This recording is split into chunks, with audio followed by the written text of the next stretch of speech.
तो मतलब ये लॉस करेगा, तो कितना लॉस करेगा? हाँ, जहां एक लॉस करेगा बताओ उसका कॉन्फ़िगरेशन नोबल गैस हो जाएगा। तो नोबल गैस को पाने के लिए एक इलेक्ट्रॉन क्या करेगा? लॉस। तो इसके ऊपर चार्ज आएगा +1, इस पर आएगा -1। तो बताओ लिथियम का ऑक्सीडेशन नंबर, इससे यहाँ सोडियम का भी, मतलब सारे एल्कली मेटल का ऑक्सीडेशन नंबर क्या होगा? +1। अब क्वेश्चन है, क्या ये +2 भी शो कर सकता है? क्या एल्कली मेटल +1 के अलावा +2 भी शो कर सकता है? तो क्यों नहीं कर सकता?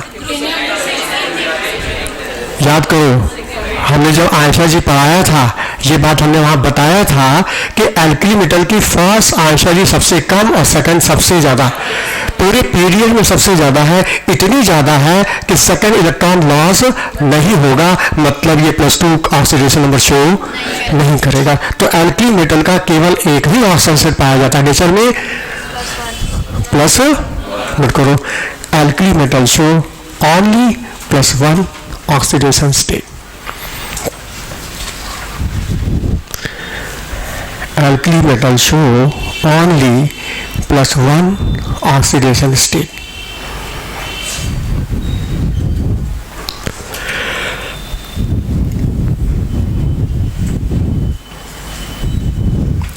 तो एल्कली मेटल की कोवैलेंसी हो गई 1 और ऑक्सीडेशन नंबर हो गया +1, बात खत्म।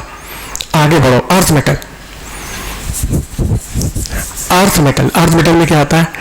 Beryllium, magnesium, calcium, strontium, barium और इनके वैलेंस शेल का जनरल इलेक्ट्रॉनिक कॉन्फ़िगरेशन NH2। ठीक है, बात हम बेरिलियम की करें तो बेरिलियम सेकेंड पीरियड का एलिमेंट है, तो बेरिलियम का कॉन्फ़िगरेशन हो जाएगा 2s2 हो जाएगा। हाँ, s में कितने इलेक्ट्रॉन है? 2। ऐसा बताओ, शेल 2 है ना, शेल पीरियड सेकंड है तो शेल भी 2 हो गई। जब बेरिलियम सेकंड पीरियड का है तो उसकी शेल कितनी हो गई? और जब शेल 2 तो सब शेल भी 2 होगी। जितनी शेल होती है उतनी सब शेल होती है। जब शेल 2 तो सब शेल भी 2, मतलब 2s के साथ 2 भी तो होगा, लेकिन खाली है, वैकेंट है, वैकेंट है। हाँ, ये बेरिलियम का ग्राउंड स्टेट का इलेक्ट्रॉनिक कॉन्फ़िगरेशन है। लेकिन जब बेरिलियम बॉन्डिंग में इन्वॉल्व होगा तो बॉन्डिंग के दौरान ये एक्साइटेड स्टेट में जाएगा, और जहां ही एक्साइट होगा इसका एक इलेक्ट्रॉन एक्साइट होकर p में चला जाएगा। मतलब बेरिलियम ग्राउंड स्टेट में बॉन्डिंग नहीं करेगा, ये एक्साइटेड स्टेट में ही बॉन्ड करेगा, क्योंकि जब ये एक्साइट होगा तो उसका एक इलेक्ट्रॉन एक्साइट होकर s से कहां चला जाएगा? p। बताओ कितने अनपेयर? अब ये 2 अनपेयर्ड बेरिलियम के 2 इलेक्ट्रॉन की शेयरिंग करेंगे और बना देंगे 2 कोवेलेंट बॉन्ड। फॉर एग्जांपल, इस बेरिलियम के घर में 2 क्लोरीन चला गया और 2 क्लोरीन इसके साथ एक इलेक्ट्रॉन की शेयरिंग कर लेगा और बन जाएगा मॉलिक्यूल BeCl2। हाँ, इनके बीच की बॉन्डिंग क्या? कोवेलेंट है, BeCl2। तो बताओ इसमें अर्थ मेटल में कितनी बॉन्ड बना है? कोवेलेंट बॉन्ड 2 बना है, तो इसकी कोवैलेंसी हो गई 2, कोवैलेंसी 2। और दूसरे से मैग्नीशियम का भी इलेक्ट्रॉन जब एक्साइट होगा तो एक्साइटेड स्टेट में से 2 अनपेयर आएंगे, ये भी 2 की शेयरिंग करेगा, 2 कोवेलेंट बॉन्ड बनाएगा, इसकी भी कोवैलेंसी क्या होगी? 2। Example Grignard, CH3MgCl। बताओ इसमें 2 बॉन्ड बनाए कि नहीं? तो मैग्नीशियम की कोवैलेंसी क्या हो गई? 2। अच्छा, ये होगी कोवैलेंसी। ऑक्सीडेशन नंबर क्या होगा? हाँ, ऑक्सीडेशन नंबर में पॉजिटिव हो सकता है, और यहाँ पॉजिटिव आएगा कि नेगेटिव आएगा? क्योंकि मेटल है, मेटल की टेंडेंसी क्या होती है? लॉस। तो कितना लॉस करेगा?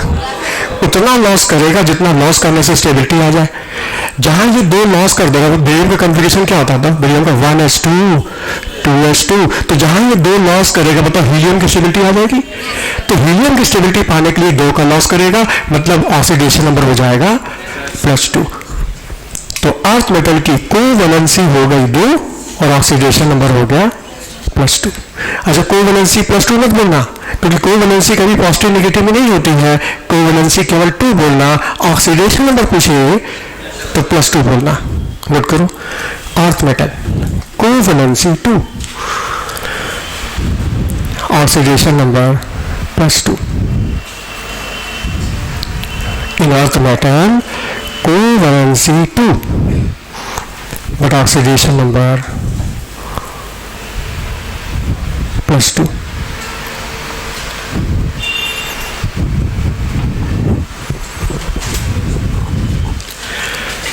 क्या अर्थ मेटल +3 वैलेंसी ऑक्सीडेशन में शो कर सकता है? नहीं लॉस करता। क्यों? क्योंकि थर्ड आइसोटोप बहुत ज्यादा है। जहां 2 लॉस करोगे तो बताओ तीसरा इलेक्ट्रॉन कहां से लॉस होगा? 1s2 से लॉस होगा, नई शेल से लॉस होगा, नोबल गैस हीलियम से लॉस होगा, क्योंकि थर्ड आइसोटोप बहुत ज्यादा है, जो कि संभव नहीं है कि तीसरा लॉस कर सके। इसलिए अर्थ मेटल में केवल +2 ही आएगा और एल्कली मेटल में केवल +1 आएगा। याद कर लो, एल्कली मेटल हमेशा +1, अर्थ मेटल केवल +2। वेरिएबल वैलेंसी आता ही नहीं है। वेरिएबल वैलेंसी कौन शो करता है? D block, F block. S block में वेरिएबल वैलेंसी नहीं आती। एस ब्लॉक में एक ही वैलेंसी है। एल्कली मेटल की covalency 1, oxidation number +1। Earth metal की कोवैलेंसी 2, ऑक्सीडेशन नंबर +2। बात खत्म। आ जाओ पी ब्लॉक। एस ब्लॉक के बाद पी ब्लॉक।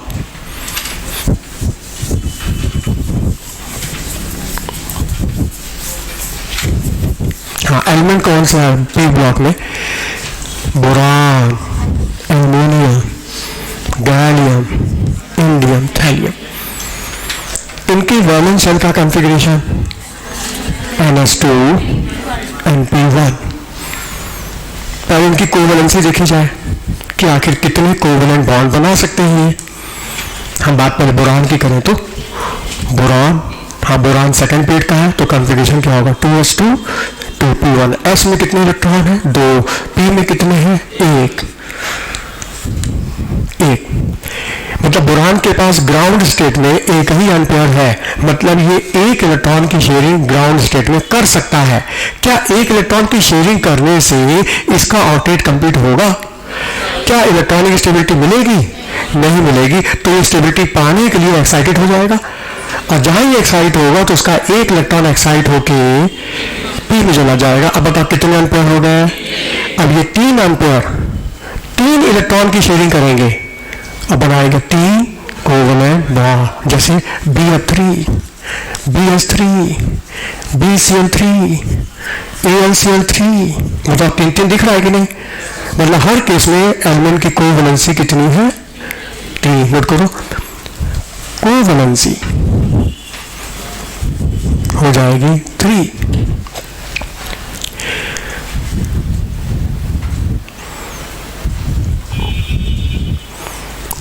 समझ में आया? तो बोरान फैमिली की जो कोवैलेंसी है वो 3 है, मतलब 3 कोवैलेंट बॉन्ड बनाने की क्षमता है बोरान के पास। तो इसकी नॉर्मल कोवैलेंसी हो जाएगी 3। अच्छा, ये जो 3 कोवैलेंसी है बोरान की, ये ग्राउंड स्टेट में है या एक्साइटेड स्टेट में है? हाँ, एक्साइटेड स्टेट में। ग्राउंड स्टेट में तो एक ही बॉन्ड बनाएगा, ये एक्साइटेड स्टेट में 3 बॉन्ड बना सकता है। तो बोरान की कोवैलेंसी क्या हो गई? 3, क्योंकि इसमें एक्साइटेड स्टेट में 3 एम्पेयर है। तो जितने एम्पेयर उतनी शेयरिंग, उतने ही बनेंगे कोवैलेंट बॉन्ड, और वही कराएगा कोवैलेंसी।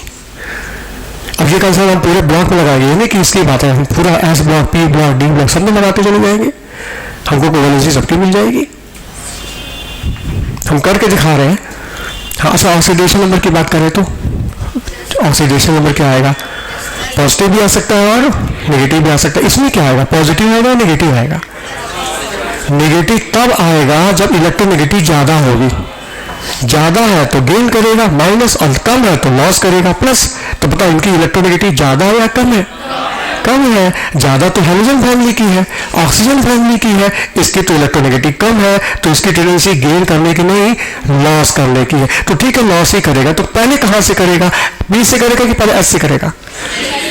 पहले पी से करेगा। एस से तो नहीं करेगा, क्योंकि एस का इलेक्ट्रॉन टाइटली होल्ड है, स्फेरिकल है, न्यूक्लियस के करीब है। न्यूक्लियाई एस के इलेक्ट्रॉन को टाइटली होल्ड किया रहता है कि नहीं? तो सबसे पहले लॉस किससे होगा? पी से। अच्छा, पी में है कितना? तो एक लॉस होगा, मतलब पहला ऑक्सीडेशन नंबर हो गया +1। इस फैमिली का पहला पॉजिटिव ऑक्सीडेशन नंबर +1। अच्छा, मान लो पी के साथ पूरी वैलेंस शेल लॉस हो गई, तब जब पूरा लॉस हो जाएगा तो लॉस कितने का होगा? 3 का ऑक्सीडेशन नंबर होगा +3, मतलब इस फैमिली में ऑक्सीडेशन नंबर की 2 वैल्यू आ सकती है, +1 और नोट करो, boron family show +1 +3 oxidation state.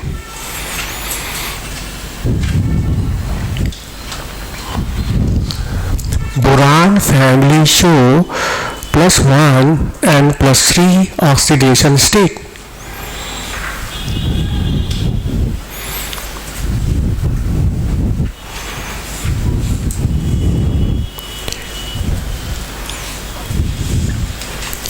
हाँ, हम आगे बढ़ने से पहले बार पीछे जा रहे हैं। ये होता है जब बोरान ने 3 कोवेलेंसी बनाई, 3 कोवेलेंट बॉन्ड बनाया, मतलब ये बोरान 3 फ्लोरीन के साथ BF3 बनाया, तो क्या बोरान का ऑक्टेट पूरा हो गया क्या? नहीं पूरा हुआ। बताओ कितना, 2 2 4 2 6, जबकि ऑक्टेट पूरा करने के लिए 8 चाहिए, है कितना? 6। मतलब 2 की, मतलब ये मॉलिक्यूल अभी भी इलेक्ट्रॉनिकली स्टेबल, तो ये इलेक्ट्रॉनिक स्टेबिलिटी पाने के लिए क्या करेगा? 2 और मांगेगा। ये ऑक्टेट पूरा करना है 6 इलेक्ट्रॉन, 2 2 4 2 6, चाहिए 2 और, तो बताओ 2 पाने के लिए 2 मांगेगा, बोलो। और जो इलेक्ट्रॉन मांगता है, इलेक्ट्रॉन पर एक्सेप्ट करता है, वो लुईस एसिड हुआ। मतलब ये सब क्या लुईस एसिड होंगे? और जब ये लुईस एसिड है, इनको कहीं से इलेक्ट्रॉन मिल जाएगा, तो ये फर्स्ट से एक्सेप्ट, और एक्सेप्ट करके इसमें भर लेगा। और जहां ये एक्सेप्ट किया, तो बताओ इसकी मैक्सिमम कोवेलेंसी कितनी हो जाएगी? 4। मतलब बोरान की नॉर्मल कोवेलेंसी तो 3 है, लेकिन मैक्सिमम 4 तक जा सकता है। हमने नॉर्मल तो लिखवाया, मैक्सिमम भूल गए थे, लिख लो। मैक्सिमम कोवेलेंसी बोरान की 4, मैक्सिमम कोवेलेंसी बोरान की 4 जा सकती है। फिर कोई एग्जाम्पल भी बताइए ना, जहां 4 कोवेलेंसी शो करता है बोरान। हाँ देखो, BF4 माइनस, देखो ध्यान से, इसमें बोरान ने 4 फ्लोरीन के साथ बॉन्डिंग की है, इसमें बोरान की मैक्सिमम कोवेलेंसी हो गई है 4, और यहाँ बोरान की कोवेलेंसी है 3। ये नॉर्मल है, ये मैक्सिमम है, इसके ऊपर नहीं जा सकता। बोलो समझ में आया? मान लो एग्जाम में क्वेश्चन होगा, बोरान शो नॉर्मल कोवेलेंसी, तो कहोगे 3, मैक्सिमम कोवेलेंसी बोलेगा तो 4, लेकिन 4 के ऊपर मत जाना, मैक्सिमम 4 है बोरान की बात। ये बात समझ में आई? 4 क्यों बॉन्ड बनाया? इसलिए बनाया ताकि चौथा बॉन्ड बनाने से इसका ऑक्टेट कंप्लीट हो गया, इलेक्ट्रॉनिक स्टेबिलिटी आ गई। तो हर एलिमेंट बॉन्डिंग करता ही क्यों है? अपने को इलेक्ट्रॉनिकली स्टेबल करने के लिए। और बॉन्डिंग हो भी रही, स्टेबिलिटी नहीं आ रही है, तो बताओ वो तो अपनी स्टेबिलिटी पूरा करने के लिए कहीं से और तो प्रयास करेगा ना, तो ये एक्स्ट्रा इलेक्ट्रॉन ले लेगा F- से। तो देखो BF3 में ये जो हम F- डाल दें, पोटेशियम फ्लोराइड डाल दें, तो ये अपना इलेक्ट्रॉन जाके इसको दे देगा, बन जाएगा K+BF4-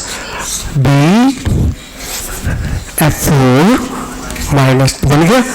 हाँ बताओ, इसमें बोरान की कोवेलेंसी कितनी होगी? 4, मैक्सिमम 4, नॉर्मल 3। ठीक, आगे बढ़ो। ऑक्सीडेशन नंबर की वैल्यू +1 भी आ सकती है और +3 भी आ सकती है। जब 2 वैल्यू आ रही है, तो कौन सी वैल्यू ज्यादा स्टेबल है, +1 या +3? ये डिपेंड करता है। अब बात किसकी कर रहे हैं? अब बात बोरान की कर रहे हैं कि थैलियम की कर रहे हैं, किसकी कर रहे हैं? कौन सा ऑक्सीडेशन नंबर स्टेबल होगा, ये डिपेंड करता है एलिमेंट के ऊपर। हाँ, यदि हम बात थैलियम की करते हैं तो आंसर है +1 ज्यादा स्टेबल होगा। यदि हम बात बोरान अल्युमिनियम की करते हैं तो +3 स्टेबल होगा। ऐसा क्यों? बोरान में +3 स्टेबल है, थैलियम में +1 क्यों स्टेबल है? हाँ, अब आएगा इनर्ट। हाँ, इनर्ट पेयर इफेक्ट क्या होता है कि इसमें वैलेंस शेल का s electron pair, valence shell के s इलेक्ट्रॉन का जो पेयर है, वो बॉन्डिंग में आसानी से पार्टिसिपेट नहीं कर पाता। इसे बोलते हैं इनर्ट पेयर इफेक्ट। और ये इफेक्ट लगता है P ब्लॉक के हैवी एलिमेंट में, P ब्लॉक के हैवी एलिमेंट में। तो मतलब P ब्लॉक बोरान में सबसे हैवी कौन है? थैलियम है। तो थैलियम में क्या होगा, जैसे जैसे नीचे आते जाओगे, S सबशेल की पेनिट्रेशन पावर बढ़ती जाएगी, S न्यूक्लियस की तरफ पेनिट्रेट करता जाएगा, और S इलेक्ट्रॉन न्यूक्लियस से टाइटली होल्ड हो जाएगा, और जो इलेक्ट्रॉन टाइटली होल्ड हो जाएगा, वो इलेक्ट्रॉन बॉन्डिंग में भाग नहीं लेगा। ये बात हम तुमको सुना चुके हैं पहले भी। ठीक है, तो थैलियम में इनर पेयर लगने की वजह से इसका s इलेक्ट्रॉन बॉन्डिंग में आसानी से भाग नहीं लेगा। अच्छा, आसानी से नहीं लेगा, जबरदस्ती करे तो लेगा, आसानी से नहीं लेगा। ठीक है, तो यदि हम थैलियम की बात करें तो इसमें +1 की स्टेबिलिटी ज्यादा हो जाएगी, क्योंकि केवल P का लॉस होगा, S का लॉस नहीं होगा। जबकि बोरान तो हल्का है, एल्यूमिनियम भी हल्का है, तो इसका पूरा लॉस हो जाएगा। अब पूरी लॉस हो जाने से इनका स्टेबल वैल्यू हो जाएगी +3, और नीचे की तरफ स्टेबल होगा, नोट करो, the stability of +1 oxidation state, stability of +1 oxidation state increases, stability of +1 oxidation state increases and +3 decreases down the group. Stability of +1 increases and +3 decreases as we go down the group.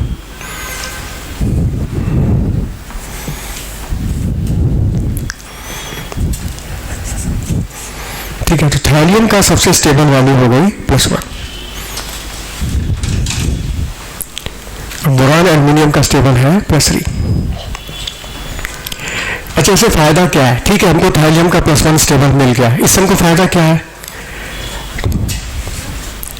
इस thallium के +1 की stability हमको पता चल गई, तो हमको इससे फायदा क्या होगा? देखो सामने, इतना तो पता है कि थैलियम का +1 स्टेबल है ना। ये इसका P तो आसानी से लॉस होगा, लेकिन S आसानी से लॉस नहीं होगा। मानो जबरदस्ती करके हम इसका S लॉस कर भी दें तो बताओ थैलियम पूरा लॉस हो जाने के बाद +3 में आ जाएगा। बताओ क्या ये स्टेबल रहेगा? क्या ये स्टेबल रहेगा?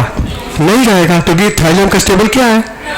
तो बताइए अनस्टेबल हुआ, और हर अनस्टेबल कंपाउंड स्टेबिलिटी की ओर अपने आप जाएगा, अपने आप। मतलब यदि तुमको थैलियम का +3 कंपाउंड दे दिया जाए तो निश्चित ये कंपाउंड अनस्टेबल होगा और ये स्टेबिलिटी की ओर अपने आप जाएगा। और जब ये +3 से +1 की ओर जाएगा तो उसका ऑक्सीडेशन नंबर क्या हुआ? घट गया, ऑक्सीडेशन नंबर घट गया। और जब ऑक्सीडेशन नंबर घटता है ना तो इसको क्या बोलते हैं? रिडक्शन। और जिसका रिडक्शन होता है उसका नेचर, तो थैलियम +3 कंपाउंड ऑक्सीडाइजिंग एजेंट। मालूम होता है कि थैलियम +3 कंपाउंड का नेचर बताओ, तो हम कहेंगे ऑक्सीडाइजिंग एजेंट। कैसे? इस आधार पर, मतलब हमें किसी एलिमेंट का स्टेबल ऑक्सीजन से पता चल जाए तो हम उस एलिमेंट का नेचर बता सकते हैं कि ये ऑक्सीडाइजिंग है कि रिड्यूसिंग है, पता चल जाएगा। तो thallium +3 compound is oxidising agent. क्यों? ये बात समझ में आई? क्योंकि थैलियम का +1 स्टेबल है, +3 स्टेबल नहीं है, और हर अनस्टेबल चीज स्टेबिलिटी की ओर जाएगी, ऑक्सीडेशन नंबर घटेगा, प्रोसेस रिडक्शन, और जिसका रिडक्शन उसका नेचर, तो थैलियम +3 ऑक्सीडाइजिंग एजेंट।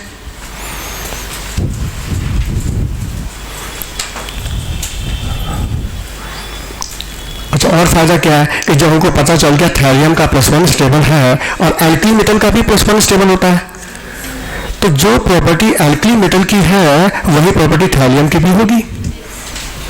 जो प्रॉपर्टी सोडियम की है, पोटेशियम की है, वही प्रॉपर्टी थैलियम की भी है। जैसे एल्कली मेटल में एलम बनता है ना, सोडा एलम, पोटाश एलम बनता है ना, तो सोडा एलम का फॉर्मूला क्या होता है? Na2SO4 Al2SO4 होल थ्राइस 24, ये सोडा एलम। पोटाश एलम रहेगा तो पोटेशियम हो जाएगा। तो जैसे सोडियम पोटेशियम एलम बनाते हैं तो थैलियम भी एलम बनाता है। यदि इस जगह हम थैलियम लगा दें तो क्या होगा? Tl2SO4 Al2SO4 whole thrice 24। तो जैसे सोडियम का एलम बनता है वैसे थैलियम का भी एलम बनता है। अब पूछेगा क्यों? सोडियम के साथ थैलियम एलम क्यों बनाता है? तो जब सोडियम का भी +1 स्टेबल है, थैलियम का भी +1 स्टेबल है। तो जो प्रॉपर्टी एल्कली मेटल की है वही प्रॉपर्टी थैलियम की भी है, क्योंकि दोनों का +1 स्टेबल है। चलो आगे बढ़ते हैं। नेक्स्ट मतलब बोरान के बाद अगली फैमिली कार्बन फैमिली। क्या है एलिमेंट कार्बन फैमिली में? Carbon, silicon, germanium, tin, lead. हाँ, वैलेंस शेल का कॉन्फ़िगरेशन NS2 Np2। अब ये वैलेंस शेल का कॉन्फ़िगरेशन बताएगा कि इस फैमिली की कोवलेंसी क्या, ऑक्सीडेशन नंबर क्या, पता चल जाएगा हमको। कैसे? सबसे पहले कोवलेंसी देखा जाए कि कितने कोवलेंट बॉन्ड बनाएगा, डिपेंड किस पर करेगा, एम्पेयर पर। देखा जाए कितने एम्पेयर है, पता S में कितने इलेक्ट्रॉन है, 2, P में कितने हैं, 2। ये कार्बन का ग्राउंड स्टेट कॉन्फ़िगरेशन है। अच्छा, ग्राउंड स्टेट और एक्साइटेड स्टेट में क्या फर्क होता है? कोई भी कॉन्फ़िगरेशन ग्राउंड स्टेट का है या एक्साइटेड स्टेट का है, तुम्हारे सामने लिखा हुआ, तुम कैसे कहोगे ग्राउंड है या एक्साइटेड है?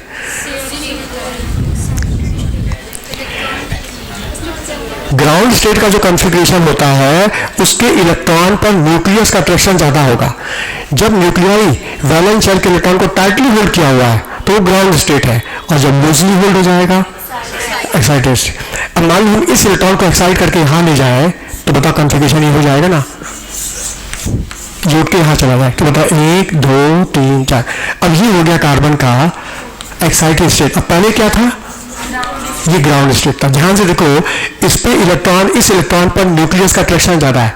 कार्बन का जो न्यूक्लियाई होगा इस इलेक्ट्रॉन को टाइटली होल्ड किया हुआ है, जबकि इस इलेक्ट्रॉन पर कार्बन के न्यूक्लियाई का अट्रैक्शन कम है। कम है तभी तो इलेक्ट्रॉन ऐसे उठ के यहां चला गया।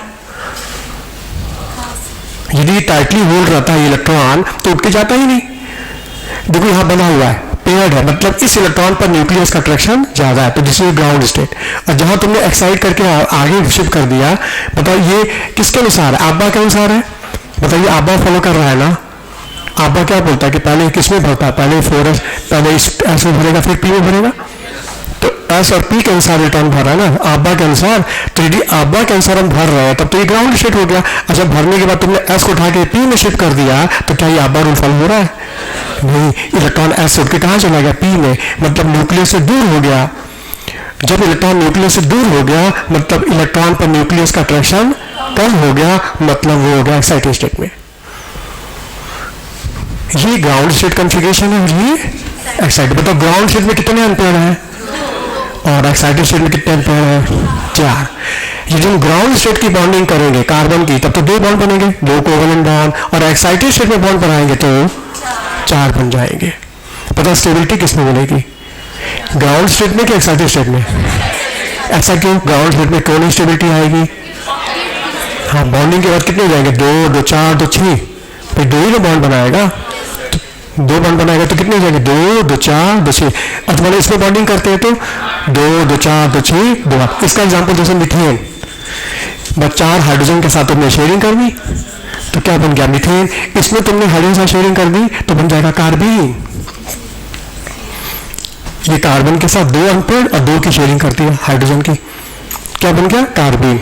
और तुमने 4 हाइड्रोजन की शेयरिंग कर दी तो क्या बन गया, मीथेन। तो कार्बीन जो है ये ग्राउंड स्टेट की बॉन्डिंग है, और मिथेन जो है ये, बताओ कौन स्टेबल है, मिथेन की कार्बीन? ये स्टेबल है। इसका मतलब एक्साइटेड स्टेट में स्टेबल कंपाउंड बनता है और ग्राउंड स्टेट की बॉन्डिंग क्या हो जाती है, कमजोर होती है। हाँ, तो बताओ कार्बन की कोवैलेंसी क्या हुई, बिल्कुल 4। तो ये 4 बॉन्ड में स्टेबिलिटी आ गई तो कार्बन की कोवैलेंसी हो गई 4।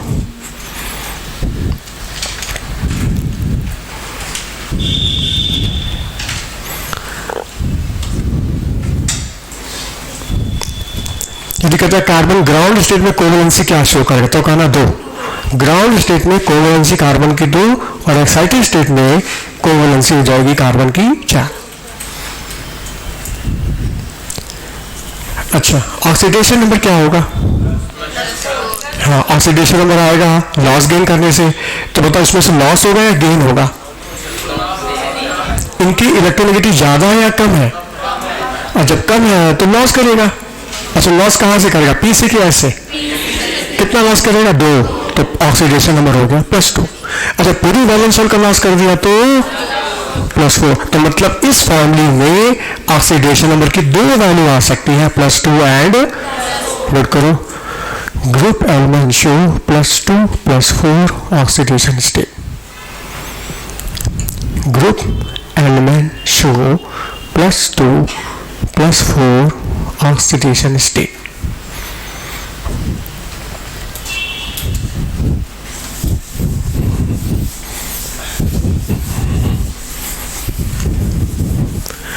+2 +4 ऑक्सीडेशन स्टेट, मतलब इस फैमिली में ऑक्सीडेशन नंबर की वैल्यू +2 +4 इवन नंबर आ रही, इवन नंबर। अच्छा ध्यान दो, एल्कली मेटल में फर्स्ट ग्रुप में ऑड नंबर आया था +1, अर्थ मेटल में +2 इवन नंबर आया था, बोरान फैमिली में +1 +3 ऑड नंबर आया, ठीक है। कार्बन फैमिली में इवन नंबर आया। तो देखो ध्यान रखना, पूरे लास्ट ग्रुप तक तुम चले जाओगे, ऑड इवन का खेल चलेगा, ध्यान रखना तुम लोग। Alkali metal odd, carbon even, boron odd, carbon even, nitrogen देखना ऑड आएगा, ऑड नंबर आएगा, देखना तुम। अभी देखो इवन नंबर आया 2 और 4, तो ठीक है 2 और 4 की पॉसिबिलिटी है, किसमें +2 की स्टेबिलिटी है, किसमें +4 की स्टेबिलिटी है। हाँ, जो सबसे भारी होगा उसमें क्या लग जाएगा, inert pair effect. P block के जो सबसे हैवी एलिमेंट होते हैं उसमें लगता है इनर्ट पेयर इफेक्ट, और इनर्ट पेयर इफेक्ट के तहत हैवी एलिमेंट के वैलेंस शेल का s इलेक्ट्रॉन बॉन्डिंग में आसानी से भाग नहीं लेगा, केवल p के भाग लेने से, केवल p के लॉस हो जाने से आ जाएगा चार्ज +2। तो लेड का स्टेबल ऑक्सीजन स्टेट क्या हो गया, +2, क्योंकि भारी है, जबकि टिन बहुत हल्का है। तो हल्का होने की वजह से टिन में +4 ज्यादा स्टेबल होगा +2 से, और लेड में +2 ज्यादा स्टेबल होगा +4 से। बोलो बात समझ में आया। तो जो एलिमेंट हैवी होंगे उनके वैलेंस शेल का s इलेक्ट्रॉन बॉन्डिंग में आसानी से भाग नहीं लेगा। क्यों नहीं लेगा, क्योंकि जैसे जैसे शेल बढ़ती जाती है s सब शेल की पेनिट्रेशन पावर, भेदन क्षमता न्यूक्लियस की तरफ बढ़ती जाएगी, और जो सबशेल न्यूक्लियस के नजदीक पहुंचेगा न्यूक्लियाई उसको टाइटली होल्ड कर लेगा, और जो इलेक्ट्रॉन टाइटली होल्ड रहेगा वो इलेक्ट्रॉन बॉन्डिंग में आसानी से भाग नहीं लेगा और लग जाएगा इनर्ट पेयर इफेक्ट। तो लेड में इनर्ट पेयर की वजह से +2 ज्यादा स्टेबल होगा +4 से, तो मतलब नीचे आने पर +2 की स्टेबिलिटी